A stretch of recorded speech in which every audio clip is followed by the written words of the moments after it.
El partido Boer-Burgerbeweging, que tem um assento só dentro da Tweede Kamer, representava Caroline van der Plas, abai de lobai de um assento, segundo a peiling, para 19 assentos.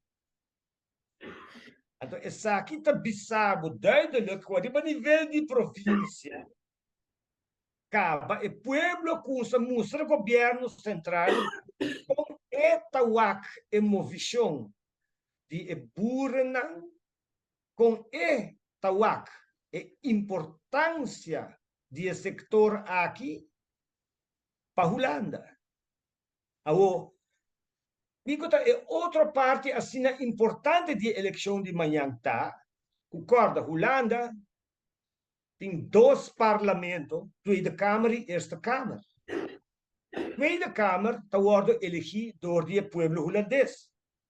Pero Eerste Kamer está worden elegido door die Eerste qua worden elegido de província. Dus het diputado e het parlamentario e a província, entre outros.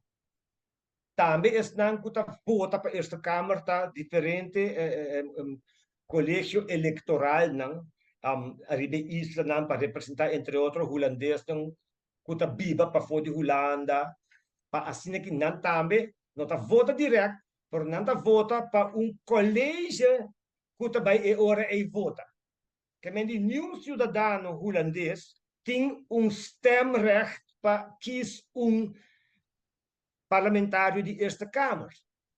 Não tem stemrecht para kies outro que também quis parlamentário de Eerste Kamer. Você compreende? Que mendi, amanhã, o povo holandês está vota para su statenleden de sua província,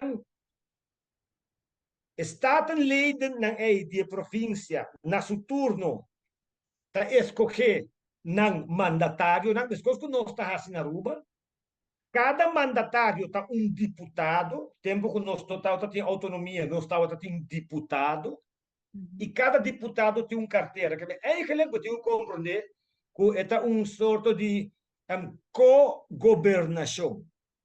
Tá governo de província que está a base de suas regras, que está apresentar sua ideia no seu parlamento, mas também o governo de província está em acordo com o acordo de governo central, diferentes regras que o governo central está fazendo.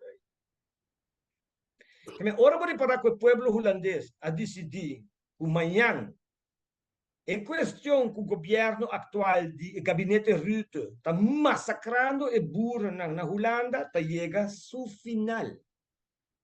Na turno, a não vira vota para o membro da Eerste Kamer, que tem a autoridade, que cada lei que a Tweede Kamer quer goed, não pode quer af. Que me diz, ora a Tweede Kamer bisa, nós também passa lei para quitar terreno de burro, bijvoorbeeld. Eerste Kamer por bisa, não, a lei que está afgekeurd. Dus dat is een desenvolvimento interessante para volgen.